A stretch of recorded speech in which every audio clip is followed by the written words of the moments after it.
गाड़ी लेना एक बहुत बड़ा फाइनेंशियल डिसीजन है, तो ये डिसीजन आपको बहुत केयरफुली लेना पड़ता है। इसमें पहली चीज आती है इमोशंस। इमोशंस को आपको कंट्रोल में रखना है, ताकि आप प्रैक्टिकली सोच सको, क्योंकि 5-10 साल, 5 साल, 7 साल बाद आप गाड़ी ले रहे हो, तो आप एक्साइटेड होते हो। It's a very normal thing, लेकिन आप प्रैक्टिकल सोच सको, इसलिए इमोशंस को थोड़ा कंट्रोल में रखना है। दूसरी चीज आती है नीड एंड वांट। अब नीड्स जो हैं आपकी और वांट्स जो हैं, उसमें बहुत जमीन आसमान का अंतर है। अगर आपको वांट है किसी चीज़ की, तो आप ले लो उस चीज़ को, तो फिर आप देखोगे भी नहीं कि मेरे को चाहिए नहीं चाहिए, तो आप ले लोगे। लेकिन अगर आपकी नीड है, तो आपको बहुत ही केयरफुली मनोवर करना है इस चीज़ को, क्योंकि आपको नोट डाउन करने हैं जो फीचर्स चाहिए, जो गाड़ी चाहिए। फॉर एग्जाम्पल हाईवे ड्राइव के लिए गाड़ी चाहिए, तो आप ऐसी गाड़ी देखोगे जो हाईवे क्रूजिंग के लिए बहुत ही अच्छी हो, जो बहुत ही कंफर्टेबल हो, और आपको लॉन्ग ड्राइव पे ज़्यादा थकान महसूस ना करवाए। तो आप उस हिसाब से फीचर्स भी लोगे। अब तीसरी चीज़ आती है बजट की। बजट जो है वो आपको 20 लाख का है मान लो, तो आपको 17 लाख की गाड़ी देखनी है, ताकि अगर आपको 3 लाख में कोई एसेसरीज है, कोई ऐसे फीचर्स हैं जो आपको चाहिए जो ऊपर वाले मॉडल में है, तो आप आसानी से ले सको और आप ओवर स्पेंडिंग से बच जाओ। इसलिए मेक श्योर करें कि अपना थोड़ा बजट कम ही लेके चलें। अब इसमें नेसेसरी अगली आती है आपकी फोर्थ चीज, वो है नेसेसरी फीचर्स। अब इसमें क्या है कि आप जैसे फीचर्स के लिए आप ओवर स्पेंड करते हो। मान लो आपने टॉप मॉडल ले ली गाड़ी, तो उसमें ऐसे फीचर्स होंगे जो आप यूज भी नहीं करते, तो वो एक्स्ट्रा स्पेंडिंग होगी आपकी।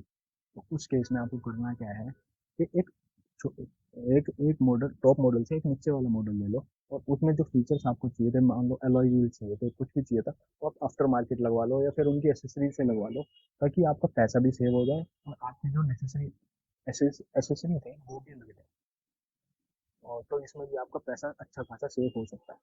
अगली आती है पांचवी, इंश्योरेंस।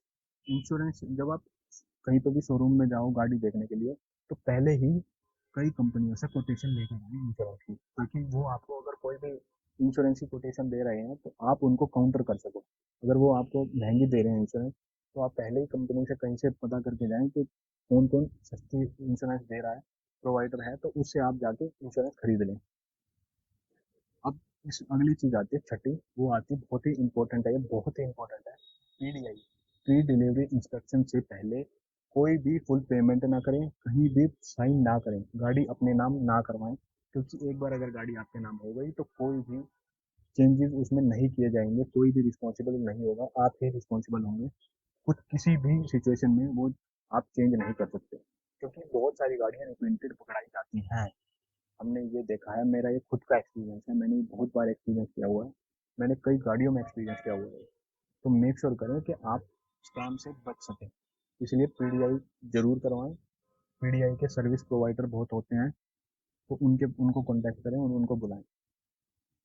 अगली चीज आती है इसमें, सातवीं चीज, वो क्या है कि आपको जब भी बिल्स आपको दिए जाएं, तब आपको मेक श्योर करना है जो भी चार्जेस उन्होंने ऐड किए हैं वो ठीक है, और वो कैलकुलेट करने में आपकी कैलकुलेशन के हिसाब से ठीक आ रहे हो, कोई एक्स्ट्रा चार्ज ऐड ना कर रखा हो जो आप मिस कर दो और पे कर दो।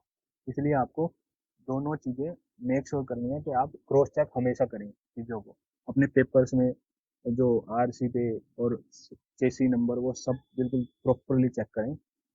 क्योंकि हमारे साथ ये केस हुआ था, हमें गाड़ी लेने गया था, मैं नाम नहीं लूंगा, वो 6 लाख से ऊपर की गाड़ी थी।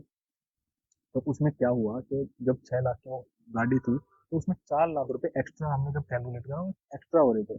तो उन्होंने कहा, हमने कहा कि ये 4 लाख की 4 हजार किस चीज़ की है? तो उन्होंने कहा कि 4 हजार ये एसेसरीज के हैं, ये फ्री है सर।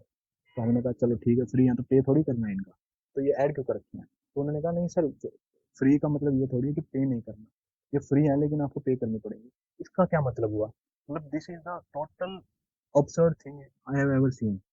मतलब आपको, आप एक तरफ ये कह रहे हो फ्री है, फिर आप उसके चार्ज भी ऐड कर रहे हो, तो ये चीज़ मुझे बहुत बहुत ही ऑब्सीन लगी। तो मैं इनको इस बात पे कॉल आउट भी किया, मैंने मैनेजर को भी ये बात बोली, जो मैनेजर को भी बुलाया था हमने, ताकि हम ये बात बोल सके कि 4 हजार रुपये किस चीज़ के आपने ऐड करवाए। तो उसका कोई नहीं हुआ, हमने वो मना ही कर दी, और हमने वो नहीं ली। एसेसरीज हमेशा ऑप्शनल होती हैं, मेक श्योर करो कि आप एसेसरीज के चक्कर में ना पड़े।